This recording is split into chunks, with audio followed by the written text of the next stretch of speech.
The Joker scene is out, guys. That deleted Joker scene, have you seen it? It looks so awesome. Welcome to Mirror Domains Movie News for Friday, March 25th, 2022. Guys, the Joker scene came out yesterday, and everybody's been talking about it. Let's just get right into the stories. Matt Reeves releases deleted scene from The Batman with Barry Keoghan's Joker. Now, this was a 5-minute clip that came out yesterday and was the big talk of the town of yesterday, and it's going to be today. And everybody's done their reactions to it, and I'm like, it's a 5-minute scene, guys. I don't know if you can put, like, even in reaction videos for, like, movies, you can't put a big chunk of 5 minutes out there. So I don't know if they're gonna get pulled down or not, but if they don't, then I'll put my full reaction up. But I did a couple of reactions that are up on the channel right now, and I love this scene. I thought it was fantastic. Reeves has a couple of quotes as to why it was cut and to why he's putting it out now. So let's just take a look at these quotes, and then we'll go through the scene here. He ended up saying that it was a bit too like Silence of the Lambs. So he's got a quote. I thought he would be really insecure about this, and he'd probably want to find some way to get into the Riddler's mindset, like Mindhunter or Manhunter. He's talking about Batman. This idea of profiling somebody so he can predict his next move, except that's what Batman feels. He could have gone to the Joker to help him profile him to catch the Riddler that the Batman was all about. Now, the reactions to this have been fairly good. The reactions have been actually quite phenomenal, and I encourage you guys to if you haven't seen it yet, go out and check that out, because it really was cool. I really enjoyed it. Okay, so let's take a look at some of the screenshots, and we'll walk through it, because I got it pulled up here on the side. I'm going to tell you this. I believe that this scene should have been in the movie. It should have been left in. And if somebody's out there trying to tell you that they're a Batman fan, that they're a fan of the Batman, and they're a fan of the scene, but they don't agree that it should be in the movie, I don't understand that logic. And it's just kind of like, well, it'll detract from the Riddler. No, you don't know that. You don't know that. That's speculation. And to say that this doesn't help set things up, and it helps that scene towards the end when they first talk to each other in the cells. Sorry, spoiler alert if you haven't seen it, but hey guys, you know that this was going to be in the movie. It's that proto-Joker where he's kind of like, he's not fully him yet, but you get the impression from the scene that they've had their first interaction, and Batman is responsible for putting him in Arkham. And he's the kind of Joker that has this well, from Matt Reeves, we saw that he's somebody who has this medical condition where he constantly smiles, so he tries to pull his face to not smile, and he itches all over the place, and that's why you see scars, and he doesn't have the full matted hair, but you look at his face, and from what we get from like the blurred images, because that's what it is, it's mostly blurred, it's crooked, but the laugh, he's got the laugh and he's got the face down. There's the back of his head, and that's what I mean by, like, he's scratching it because he's got this condition that I don't know if it's something that always itches him, but Pattinson in this and him were good, and everybody says yes, it's just like Silence of the Lambs, but I felt like it was very, very effective. So if you haven't seen it yet, guys, I feel like the ending scene there where he starts to laugh uncontrollably and gives us a taste of what Barry can do with this character. Like, he accuses him of being like of those victims, like Batman likes the fact that that happened to those victims, but like, just looking at him here, it's just awesome. Let's see if we can get that laugh out there. Because the laugh, I think he nailed it, right? He nailed the laugh. You think they deserved it? That is so awesome. And I've done full reactions for this now, guys. It's up on the channel, so go check that out at your leisure. I just don't want to get a copyright strike for this. You're watching Mirror Domains Movie News, your place for entertainment headlines. Let me know what you think about that Joker scene in the comments below. And we actually do talk about the movie news headlines. The Lost City just came out and it's opening up this weekend. I went out and saw it last night, and we'll talk about that. Black Panther 2 wraps. Mission Impossible 7 is going to end in a cliffhanger. Well, of course, it's going to have number 8 out soon after that. But Bond and Mission Impossible as TV shows? I don't know how that's going to work. Apparently Darth Vader is going to be sort of a newbie. I don't know. This is a weird quote that he's going to appear in the Obi-Wan series, obviously. We'll talk about that. Chris Stuckmann, YouTube reviewer extraordinaire, is making a movie, and he just blew the Kickstarter account that he had for that movie out of the water. We'll talk about that because he's a YouTuber and he's a movie fan. He belongs in our realm, and it's Oscars this weekend, so we're going to take a look, a cursory glance at the Oscar picks. I'm not going to do a long diatribe about it. Maybe tomorrow we will do a full hour of talking through my picks and who I expect to win. And Johnny Depp is in the news. He lost a little section of his case against Amber Heard. And we'll talk about that. Something I don't really want to talk about, but it is going to be in the headlines, and we'll get through that. If you're watching us live in the live chat, guys, I will always talk with you. Ardglass Viking says, hey, James, I wonder, will Matt Reeves set the record straight and explain the scene being deleted? It is a gripping scene. He wanted to put it in, and there's a 4-hour cut out there. And if you go read those articles on MovieWeb and Hollywood Reporter, there is a little bit more in there, a little bit more insights, and that's where I pulled that from. And if you're watching along afterwards, all of these stories will be linked in time codes in the description and comments section below. We're a movie news live show, guys.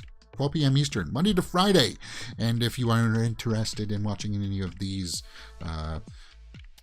social media accounts where you get to see a little bit behind the scenes stuff as well, and yeah, follow me, and we'll talk about some movies. Okay, guys, I just realized I did do my sync account, but I'm going to make an adjustment here on the fly because I'm not happy with the way that my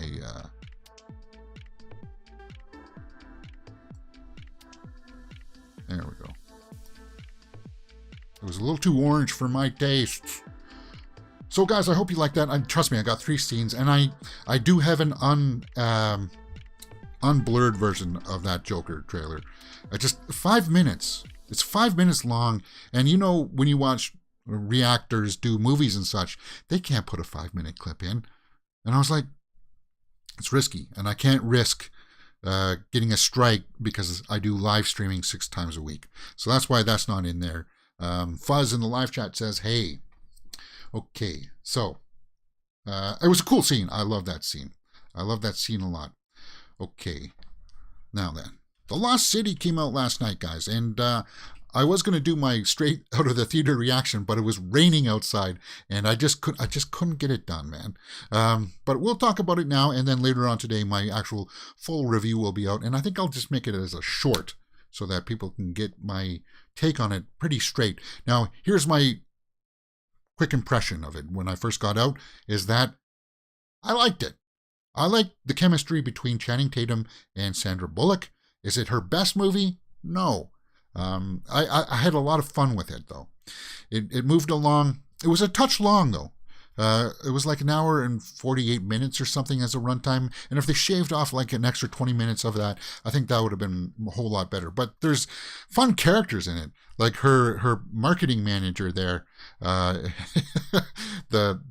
woman in the blue there, she was funny. She had some good scenes with her and the pilot that she hires to try to find them.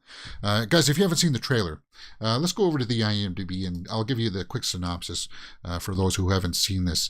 The Lost City.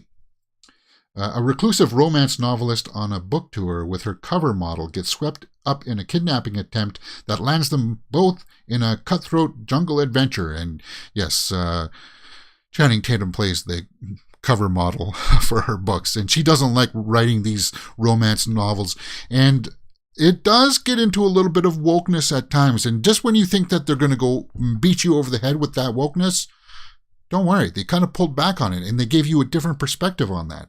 I like that. They did that a couple times in the movie, and for that alone, guys, I would have to say that it's worth seeing. And Daniel Radcliffe is the bad guy.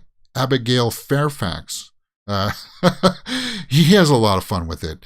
Davine Joy Randolph is her publicist. She does a great job. Brad Pitt, he's more like a cameo. When we've seen him in the trailers, he's actually like the action hero that tries to come in and save them, and then something happens where it's like, well, there's a reason why you don't see him in the rest of the movie. You can figure that out. Let's go to the tomato meter and see what's going on here. So with 100 reviews, the critics are saying it's 76%, audience 100% verified, 85% for the audience. Now, it's not, I wouldn't say that it's an 8.5 out of 10. No. For me, guys, I would have to say that The Lost City, as fun as it was and as charming as it was, and I'm a huge Sandra Bullock fan, and I like Channing Tatum, I would have to say that The Lost City is a 7 out of 10 at best. At best. And if you were to say that it's a 6.5, no, it's a 7. Because there are some really charming scenes that unfold, because you kind of get the impression that Channing Tatum is just like that glamour model that, you know, he's an airhead, and they do play it like that. But then there's some really touching scenes between him and Sandra Bullock, and the chemistry there, it works. It worked for me. It was just a fun little ride. So, guys, if you've seen The Lost City and you're looking for a movie besides The Batman to see this weekend, you're going to want to see this. And it will be number one. And it will probably make like around 25 to 30 million, which will be more than what The Batman makes. And, guys, if you're just looking for a fun little movie on the side here before Morbius comes out, yeah, check it out. The Lost City. I enjoyed it. All right. Let's move on to more movie news headlines. And don't worry, my full review will be out on that later on today. A little bit more concise. Okay. Black Panther 2 has wrapped. Okay, we talked about Black Panther earlier in the week, saying that, it's being heralded as like a good sequel, even possibly better than the first one. Well, the jury's still out on that one, and it's going to be out for a while. Because apparently Shuri comes in, but something caught my eye in this article over on Screen Rant. Okay, so it's wrapped. And we know that because Black Panther 2 is slated for this November 11th. But a lot of the crew took to their social medias and just said congrats that everything wrapped. And okay, so Black Panther Wakanda Forever is it's out. Cool. But something did catch my eye here. And what is that? Here in this article, they go on to explain that T'Challa is not going to be recast, but it may be a variant of T'Challa that may appear in Black Panther Wakanda Forever. A variant of T'Challa. So that means that's how they're going to reintroduce another actor playing him? Like you recast him? Well, then why wouldn't you just announce that and have squash all the people out there clamoring for you guys to recast it? It just struck me as odd. Black Panther 2 as a variant. T'Challa comes in as a variant, and people have said that it's a good idea. It's something that we should hopefully be expecting to see. I hope they address that in the first marketing materials, like that yes, we're going to see T'Challa. He's not just going to say, hey guys, I got to go on a mission at the start of the film, and then we don't hear about him until the end, and then at the end they say he died on that mission. That's what I don't want to hear from Black Panther 2. But apparently there's going to be kind of like the handling of a variant. Like, you know how in Loki they had variants like that. Like in Spider-Man No Way Home, there were different variants, different versions of Spider-Man. They're going to do that, and apparently they're going to do that with T'Challa in Black Panther 2 Wakanda Forever. So what do you guys think about that? Let me know in the comments below. Let's go to the live chat. Hourglass says, nice, honest review for The Lost City. It is worth watching a second time. Is it worth watching a second time? Not right away. But when you watch it in theaters and it comes on the streaming services later on, yeah, you'll want to put it on in the background and have some laughs, especially from Brad Pitt. They do some homages with Brad Pitt to Fight Club. They introduce him almost in the same sort of way, with him eating cereal or something on the phone. Fuzz in the live chat says, the Lost City movie, it seems to me about Sandra going places to find clues that takes her to other places. Well, she gets taken there because she wrote a story about this lost treasure, and Daniel Radcliffe's character believes that she's going to be able to find the clues to find that treasure. Variant of T'Challa, imagine Asian T'Challa. Yeah, imagine Shang-Chi replaces T'Challa. Yeah, but I think they want to keep Shang-Chi as Shang-Chi. But yeah, that just opens up the door, and it gives us a little bit of a glimpse as to perhaps how they're going to handle that character moving forward. Our glasses in the live chat, John David Washington would be a great variant of T'Challa. Yes, exactly. And I think that's the way they should go. John David Washington, because he was in Tenet, right? And he was good in that movie. I know a lot of people rag on Tenet, but I liked it. Mission Impossible 7. I like Mission Impossible movies, guys. And apparently it's going to have a cliffhanger ending. Well, of course, because the final film that Tom Cruise's Ethan Hunt will be in will be Mission Impossible 8. So the fact that the two were shot so close together, and that, it's kind of like probably just going to be one big story but chopped into two pieces, that the Mission Impossible 7 is going to be a cliffhanger, that doesn't surprise me. That doesn't surprise me, but there's really not much more that I can say about that story. We talked about Tom Cruise the other day, how he's having troubles with the executives and stuff like that. I don't want to bore you with that stuff. I just wanted to take a look at the fact that Mission Impossible 7 is going to be released July 14th, 2023, and then a year later, June 28th, 2024, Mission Impossible 8, the final Mission Impossible with Tom Cruise. Well, right now it's going to be the final one, but by 2024 I think he wants to get past this next chapter, because he's had these two films in the works for a while, and he has Top Gun Maverick coming out that's been moved around so much that he wants to get past this chapter, and then he'll open up the box again to figure out where he wants to go. Well, why did you retract that? If you like Tenet, don't be embarrassed. I like Tenet. Yeah, so that's the Mission Impossible headline. And then there was that also mention of it being a TV series. What? But apparently Tom Cruise shot down an idea for a Mission Impossible TV series. Because they want to milk this franchise for everything that it's got. But Tom Cruise, as we learned the other day there, he's got strong creative control on this series. And he just doesn't want it watered down by a TV show that won't have the budget, won't have the ability to go out and do like the big stunts and the big fare. And if he's talking about it being kind of like taking away from that elevated status, then I kind of agree with that. That, you don't want that to be watered down in a TV series. So Tom Cruise, he shut down an idea for a Mission Impossible TV series. What do you think about that? Okay.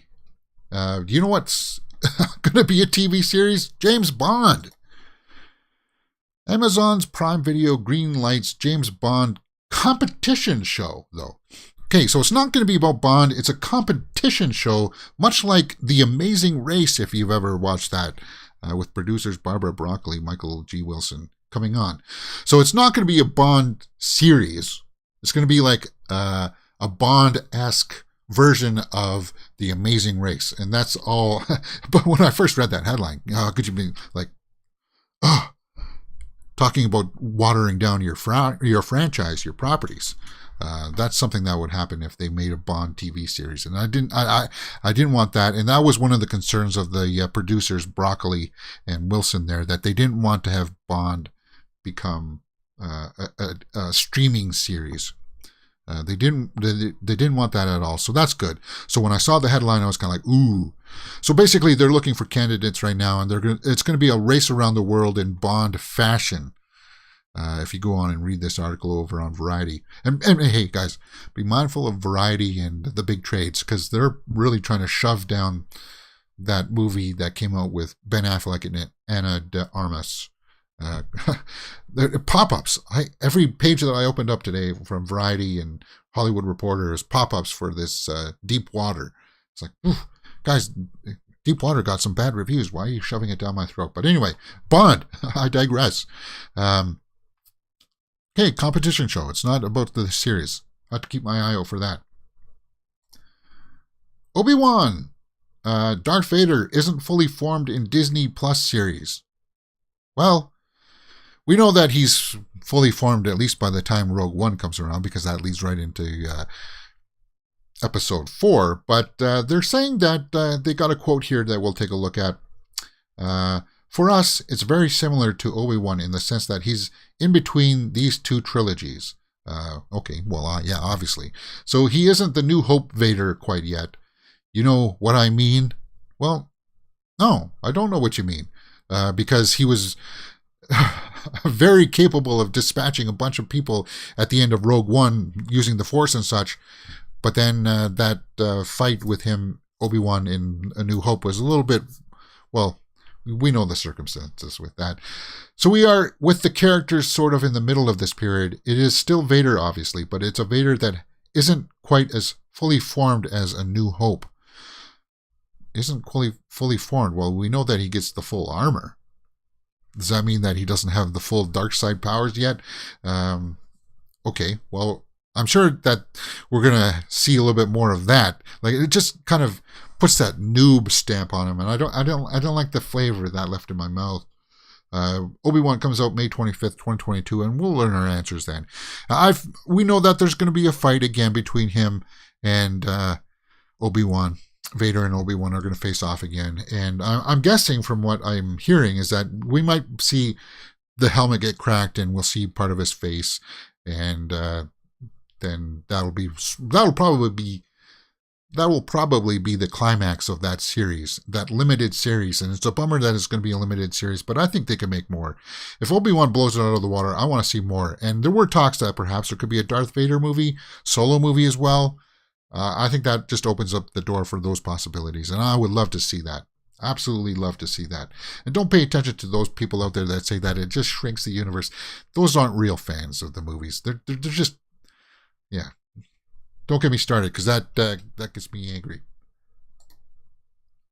Okay, here's a cool little story, guys. Chris Stuckmann is one of my favorite reviewers on YouTube of movie reviews. Him and Jeremy Johns.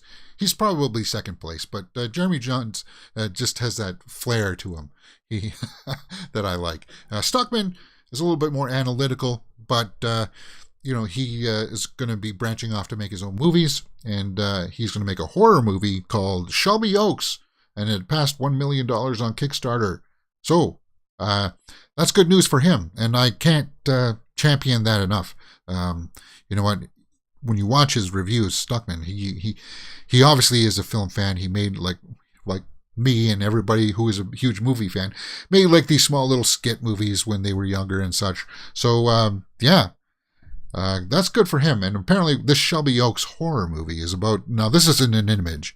This is from Paranormal Paranoids, but I guess that's the only image they decided to use for this story. It's about a bunch of paranormal investigators that go out looking for this story, and then they go missing. So that sounds cool, and that sounds like it could be in Stuckmann's wheelhouse, because he's somebody who doesn't tell you that they're big, huge movie fans, but they don't pay attention to horror. No, he's not like that. Although I am someone who says I'm a huge movie fan and I don't pay attention to kids' movies. But there's a good reason for that, right? I'm an adult, and I don't have kids of my own, so why would I go sit in a movie theater all by myself with a bunch of kids? Yeah, it just doesn't, yeah. But talking about Stuckmann, this article goes on to talk about some of his inspirations. This is over on Deadline, and kudos, man, Stuckmann.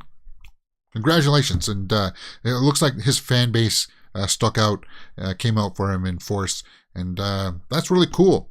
That's really cool. Now, let's give it a little bit of a pause here on the hooray button. Remember, it's going to be his first movie, right? So it's not going to be The Godfather, right? Everybody started off a little bit rough. Spielberg had Duel that came out that was it was a little bit TV quality. Nolan had that first black and white movie, not Memento. It was a lower budgeted movie as well. George Lucas had THX 1138, and it's going to be in the horror genre for Stuckmann, so it's kind of like good. Sam Raimi started off like that.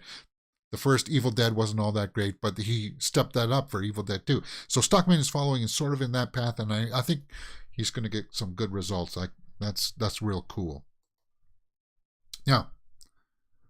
Now, I'm just going to gloss over this, guys, because today's Friday and most of the trades and all of the, pundits out there are going to end their shows off today with their predictions. And I just wanted to give it a cursory glance. Most people are predicting Coda will win. But, and that's what I want. I want Coda to win Best Picture. And I'm not going to bore you with going through all of the categories. But tomorrow, I think I will go through my kind of draft sheet for all the picks and highlight them. It'll be like a 30, 40-minute live stream because that's how much time it's going to take to go through all the categories and tell you my thoughts on who's all going to win. And then I was going to live stream the entire show, but then I realized that's 3.5, 4 hours. That's boring. There's going to be just a lot of people boring sitting around. So what I'm going to do is I'll turn the camera on for the last hour of the Oscars. And I'll catch up with all of the picks and show you my draft picks as we go through some of the awards. And then in the last hour, we'll get the Best Actor, Best Actress, Best Picture, Best Director awards. And you'll be able to watch my reactions to those live. I feel like that's the only way to do it because a 4-hour stream. I don't know about that. Fuzz says in the live chat, you want Taco Belfast to win.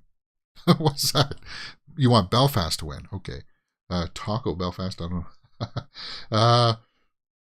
But we'll go through some of the picks and some of the things that I think that should be raised as concerns. But everybody's going to be publishing their picks today, and those are long reads. Those are just things that will really bog down the running time for a lot of things and bore people up. There's a story I don't want to talk about, but Johnny Depp suffers big loss in $100 million defamation battle with Amber Heard. His trial looms. And I'm a Johnny Depp fan, and I'm an Amber Heard fan as actors. In their personal lives, they were married and had an abusive, a corrosive relationship.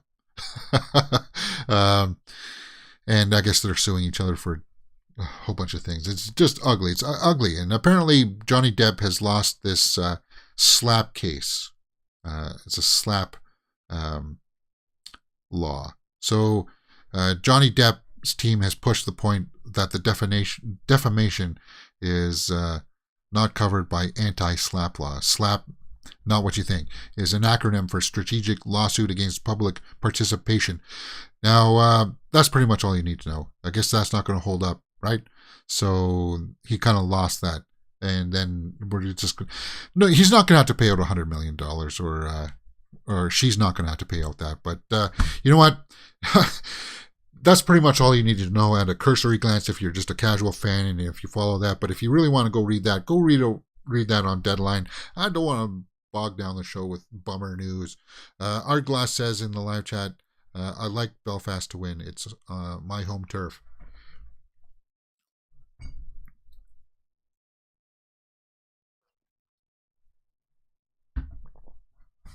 Oh, this is bummer news too. Now, I did watch the entire season of Archive 81 on Netflix, but I guess it's canceled. And it's a bummer because they did a good job of setting up where they were going to go in season 2, and the cast was phenomenal. This girl was really good in it, and Mamadou Achi, he picked up the show and carried it on his back as far as I'm concerned. And it's kind of like one of those abstract horror series where you don't know really what's going on. There's this building and there's this cult that there's the weird time shifts going on.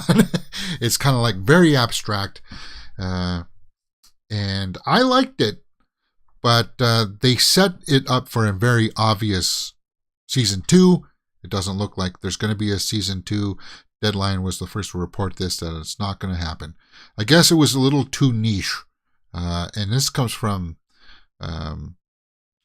James Wan producing it as well. And it had good directors like Matt Olpin and, the guys that are doing the Moon Knight series.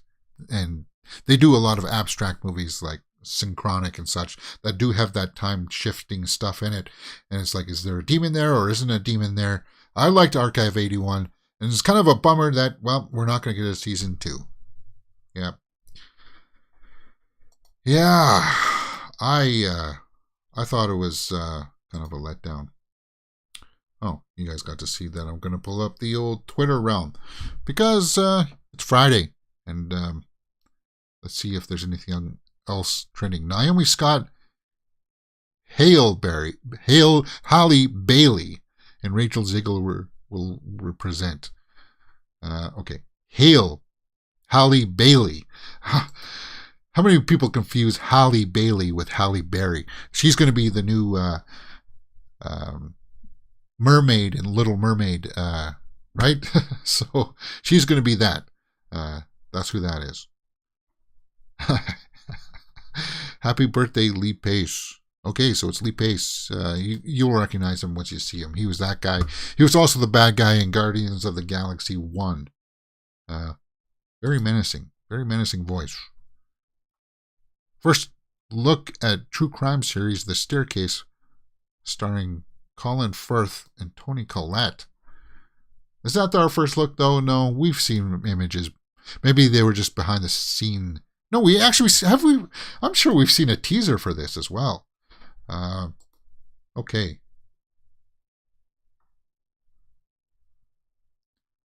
We don't need to talk about that guy. And we don't need to talk about her because that'll ruffle the feathers. Fuzz in the live chat says, Archive 81, I've been trying to decide whether or not to take the time to watch this series. Now I know to puff pass. Yeah, and that's the bummer thing. It's because it did have some good ideas. It really did. It's about this guy trying to restore tapes of like this archive.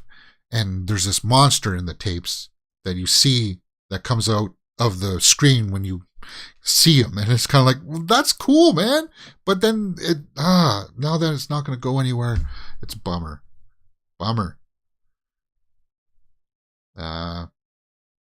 Justin H. Min. Oh no. A full-length Baby Shark movie will be released on Paramount Plus in 2023. But you know what, that little song, what is it, like 48 minutes or 48 seconds long, is got like over 25 billion views on YouTube. 48-second song. You know, I think I could write a 48-second song that'll... And well, you know what the Baby Shark song is? It capitalizes on a trope that a lot of, well, for the last couple of years, people have been using it. And to create an earworm, something that just sticks with you, you repeat the same note over and over again. And I'm going to start doing it too. Because it's something that they use in like mumble rap, where they just will play the same note. And you can even hear that in a lot of pop and rock songs.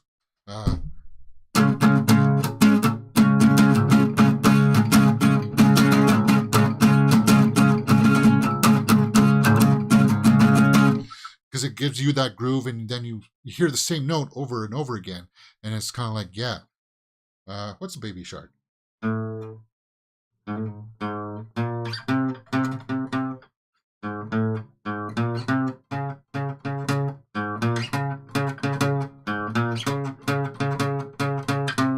So they're hanging on that one note and repeating it over again, right? Baby shark, do do do do. Baby shark, do do do do do. So they're using that same.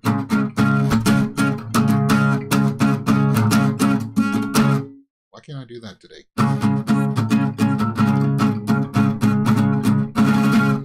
Yeah, it's just a music writing principle. But look forward to a Baby Shark movie. No. All right. Cardi B will appear in special episode of Baby Shark's Big Show. Whew, was there a big show?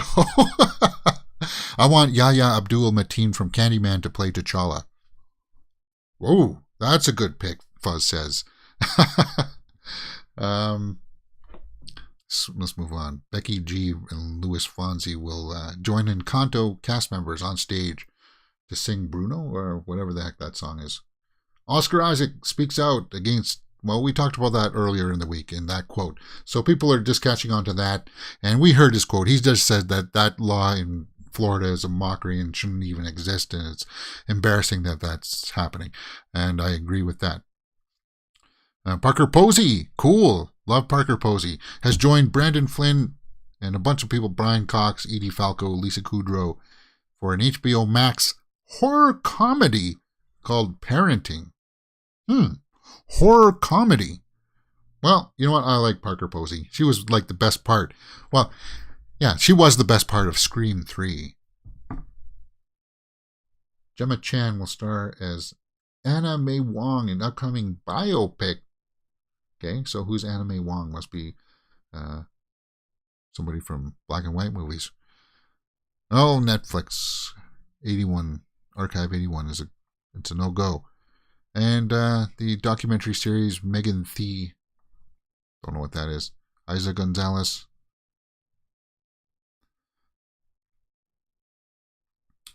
Well, Barry. Yeah, everybody's going to be talking about that story, and that just brings us around full circle, right? About the Joker scenes. Now, I apologize for posting a bunch of the shorts, but the shorts are out there just to grab people's attentions, to make them aware that hey, there's this channel out there. I kind of like this short video. I'm going to go check out the main channel and try to get more audience. That's why I'm making a lot of the shorts. But once again, I'll say that I feel like this Joker scene did belong in the movie. It totally did. Okay. I think that's it for today, guys. There really isn't much more to talk about. I guess I could continue to play some more guitar, like we did yesterday.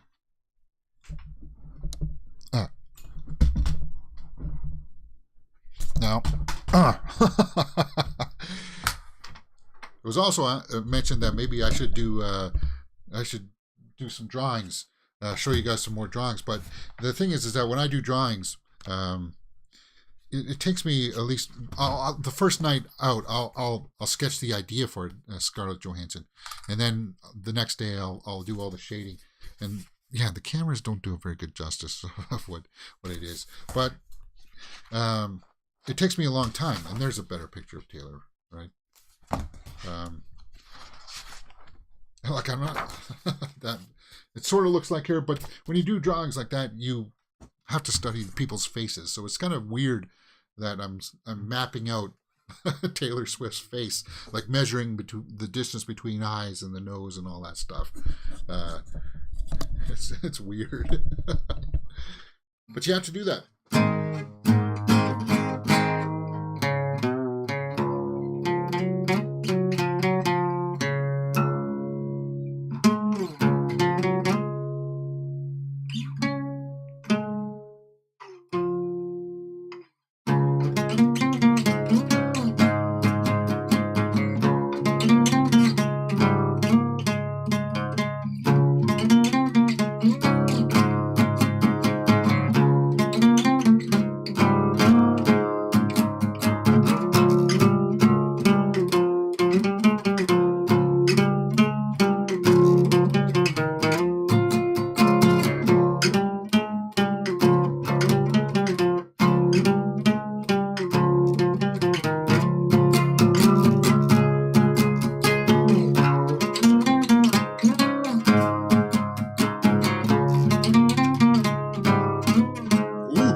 guys. Happy Friday. Go out and have some fun. And I will see you tomorrow for the Horror Weekly Roundup and that show about the Oscars on this weekend and on Sunday. If not, I'll see you on Monday for more movie news.